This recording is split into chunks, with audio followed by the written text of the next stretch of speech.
Pasukan Ukraina telah merilis rekaman udara yang menunjukkan penghancuran sistem roket peluncur ganda atau MLRS-M1991 yang langka buatan Korea Utara selama operasi tempur di arah Novopavlivka.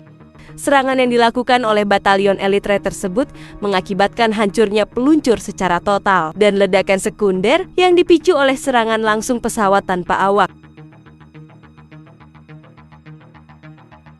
M1991 adalah sistem roket jarak jauh 240 mm yang dipasok ke Rusia oleh Korea Utara, dilaporkan terisi penuh saat diaktifkan. Menurut pernyataan unit tersebut di Telegram dan halaman Facebook resminya, seorang operator pesawat nirawak Ukraina menghantam salah satu roket yang terpasang di peluncur, sehingga roket tersebut kemudian menembus kabin kendaraan, diikuti oleh kebakaran dan ledakan dahsyat pada sistem tersebut. Rekaman yang dirilis oleh batalion tersebut menunjukkan momen benturan, peluncuran roket secara langsung, dan ledakan berikutnya. Kendaraan itu dengan cepat dilalap api yang mengakibatkan hancurnya peluncur dan muatannya. Serangan itu terjadi di wilayah Donetsk, area pertempuran sengit yang sedang berlangsung.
Download Tribun X sekarang, menghadirkan lokal menjadi Indonesia.